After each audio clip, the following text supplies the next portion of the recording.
to my channel, and today tuturuan ko nga kayo kung paano nga gumamit nitong self-testing na antigen test.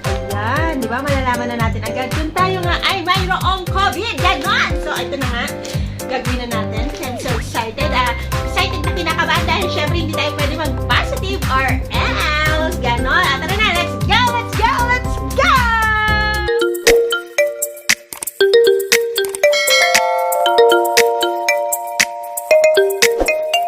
Ayan, so syempre bubuksan muna natin at titignan niya natin kung ano ang nasa loob ni Tay. Dahan-dahan na. Okay, so meron siyang instruction. Importante na magbabasa ng instruction. Ayan, so andito na nga yung yan, ito yung dudut-dut natin sa ating mga ilong. Kasi ito yung liquid. Importante yan.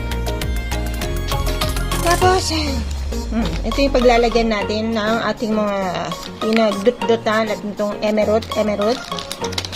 At syempre, ang pinaka-importante sa lahat, kung saan i-check na natin kung tayo ay positive ba or negative, diba? Hindi man ako nakakahawak ng pregnancy test, pero ang COVID test, lagi ako nakakahawak. O, diba? Ayan na, so let's go! Start na nga tayo. Kinakabahan na ako. Ito na. Siyempre, maghugas na nga kayo mga kamay. Ganun na, maghugas kayo. At maglilinis kayo ng mga ilongis. Kasi, idudukduk na nga natin itong itong suwa. Yan. Maglinis kayo ng ilong kasi baka pag dut-dut ninyo, eh may mga hugot-hugot na kakaiba pa. Okay? So, sabi dito ay, ito na. Idudukduk na nga. At pagka i-ready nyo na agad itong ating yan o, yung liquid na yan. Kasi, after natin madut-dut sa kaliwat kanan nating mga ilong, eh, ipapasok na nga natin ganun. Okay? So, ito na.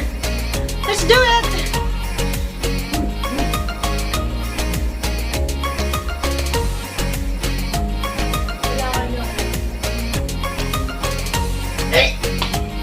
Sobra naman kasi. Bila naman.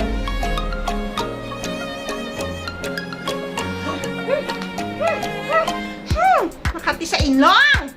Nakaloka. O, ayan na. Grabe ang katinga. Ayan. So, after nun, makati talaga yung ilong ko. Ayan na.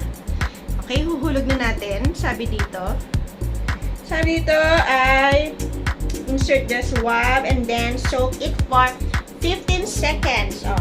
1, 2, 3, 4, 5, 6, 7, 8, 9, 10, 11, 12, 13, 14, 15. Ganon! O, tapos, ayun na nga daw. Tapos, twist daw the swab head 3 times.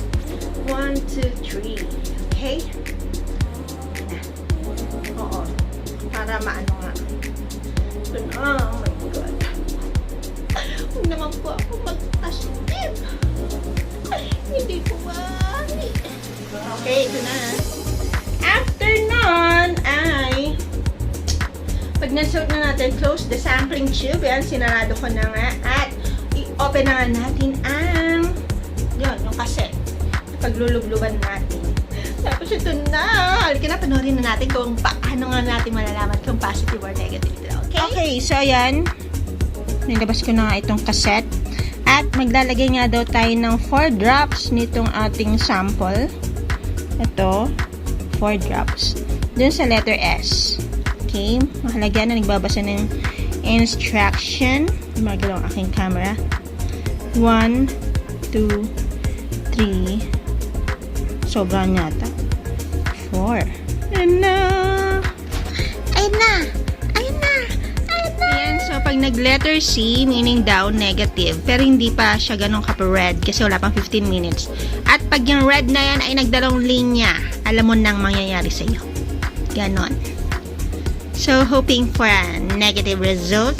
Maya-maya, kailangan natin hintayin klumaro nga ang linya na iyan. Yay! So, natapos na natin gawin ng 15 minutes sa paghihintay kung tayo nga ay positive or negative sa COVID. So, ito na nga lumabas sa aking resulta.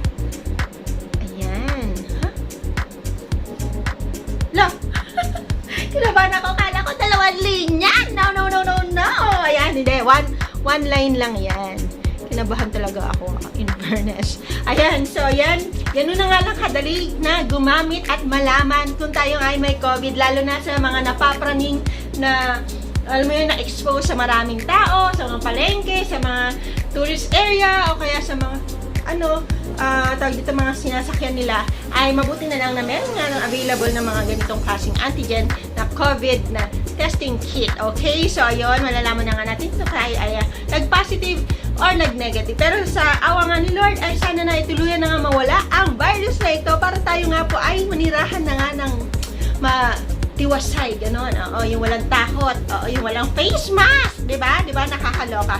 So, yun lang muna po for now. Kung kayo nga po ay natuwa, at kung hindi naman kayo natuwa, palike and subscribe na lang din po ang aking video. Okay, yun lang muna for now. Bye!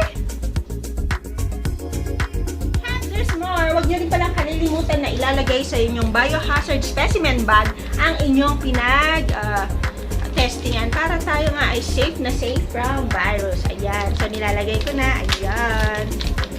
At kung may kailangan kumonekta nito, ay safe na naka-ziplock na siya. Okay, yun lang muna ulit. Bye-bye na!